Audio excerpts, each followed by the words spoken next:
జై శ్రీకృష్ణ. ఆండాల్ తిరువడిగలే శరణం. దివ్య తిరుప్పావై వ్రతంలో 2వ పాశురంలోకి మనం ప్రవేశించాం. ఈ పాశురంలో అమ్మవారు చెప్తుంది, వ్రత నియమాలు చెప్తుంది. అయ్యయ్యో, వ్రతం ప్రారంభం అయిపోయింది కదండి, అమ్మవారు ఇప్పుడు నియమాలు చెప్తున్నారు, మేము ఎలా చేస్తామండి, వ్రతం చెయ్యాలని ఉంది కానీ ఆల్రెడీ ప్రారంభం అయిపోయింది కదా, ఏదైనా దోషమేమో అని అస్సలు అనుకోవాల్సిన అవసరమే లేదు. ఎందుకంటే ఈ 30 రోజుల పాశురాలు కూడా ఐందుం ఐందుం అర్యాద మానిడరై వయ్యం సుమప్పదం వంబు అని అంటారు. మొదటి 5 అవతారిక పాశురాలు, ఆ తర్వాత అసలు వ్రతం ప్రారంభమవుతుంది అని చెప్తుంది ఆండాళ్.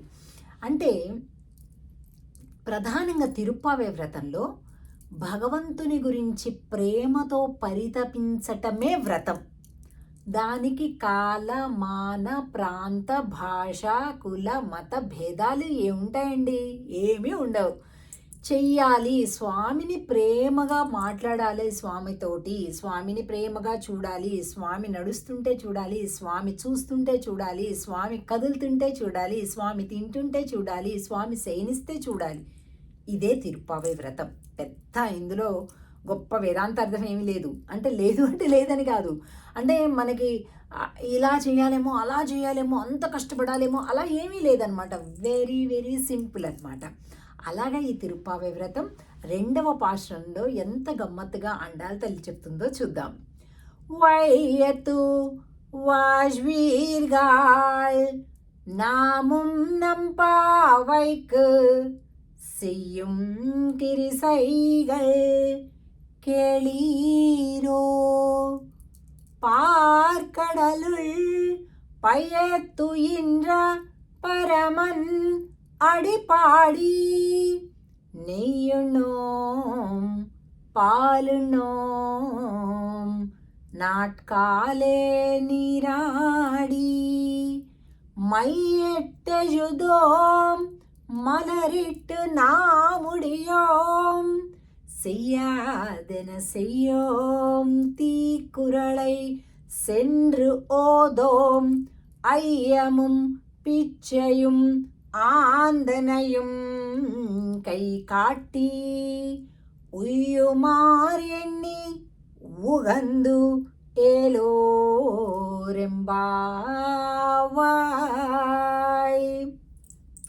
ఎవరు చేయొచ్చండి ఈ వ్రతాన్ని అంటే ఒకటే పదంతో మా ఆండాళ్ తల్లి చాలా సింపుల్గా చెప్పేస్తుంది. ఆండాళ్ళే చెప్పింది కదా ఈ పాసురాలన్నీ.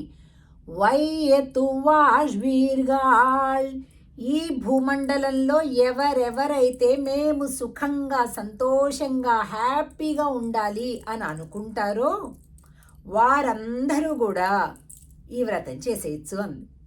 ఎవరికి వద్దండి, అందరూ హ్యాపీనెస్ కోసమే కదా చేసేదాన్ని పనులు, కాబట్టి అందరూ కూడా పాల్గొవచ్చు అనమాట.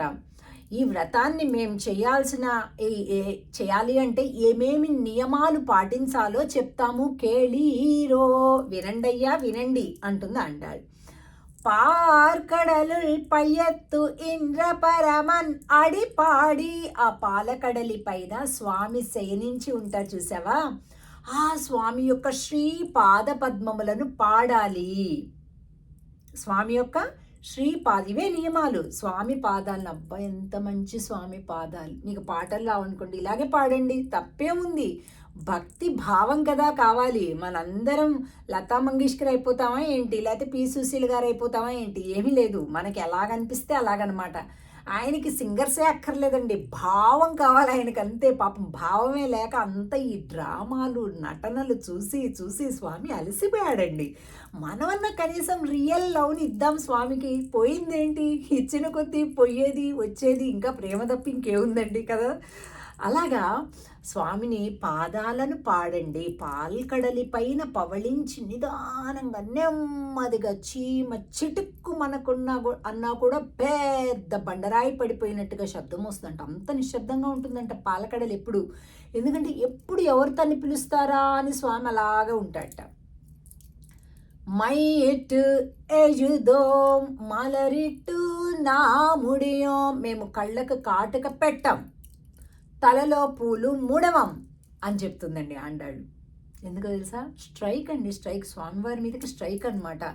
నువ్వు లేకపోతే మాకెందుకయ్యా ఈ కాటుకలు, ఈ కాలంలో అంటే లిప్స్టిక్స్లు, ఇంకేంటంటే బ్లష్లు, ఇంకా ఏంటి ఈ కళ్ళపైన ఇవి ఇప్పుడు అలంకారాలు. అప్పుడేముంది అందులోనూ గోప బాలికలకు కాటుకే పెద్ద అలంకారం అనమాట. కాటుకు పెట్టుకోవడం అంటేనే బాగా సింగారించుకోవటం అని అర్థం. అందుకని మాకు లేనిపోని సింగారాలు మాకేం అక్కర్లేదు. నువ్వే దగ్గర లేవు, మాకెందుకు ఇవన్నీ, తలలో పూలు మేము ముడవం, నువ్వొచ్చి ముడిస్తేనే మేము ముడుచుకుంటాం పూలు, నువ్వొచ్చి పెడితేనే కాటుక మేము పెట్టుకుంటాము. செய்யாதன செய்யோம் తీకురళై సెండ్రు ఓదోం. పనిగట్టుకొని ఒకళ్ళ దగ్గరికి వెళ్ళి చెడ్డ మాటలు మేము మాట్లాడం, పెద్దలు చెయ్యని పనులను మేము చెయ్యం. అసలు చూసారా ఎంత బాగుందో. మనకి చాలాసార్లు ఏది ధర్మం అధర్మం అనేది తెలియకపోతే పెద్దోళ్ళు చేస్తే మీరు చేయండి, పెద్దోళ్ళు చేయకపోతే మీరు చేయకండి, అంతే, ఒకటే శాస్త్రం. అయ్యముం పిచ్చయం ఆందనయం కైకాట్టి, మాకంటే తక్కువ ఉన్నటువంటి వారికి దానములు ధర్మములు చేస్తాం, మాకంటే పెద్దలు జ్ఞానములు అధికులు గురువులు పెద్దలు వారికి అందరికీ సన్మానాలు చేస్తాము. ఇవే మేము ఉజ్జీవించేటటువంటి విధానాలు, స్వామి మమ్మల్ని కాపాడు అని అంటూ ఆండాళ్ తల్లి ఈ 2వ పాశ్రాన్ని మనకు అనుగ్రహించింది. తప్పకుండా వ్రతంలో ఒకరోజు అటు ఇటు అయినా పాల్గొందాం, నేర్చుకుందాం, చేసుకుందాం. ఆండాల్ తిరువడిగళే శరణం. జై శ్రీకృష్ణ.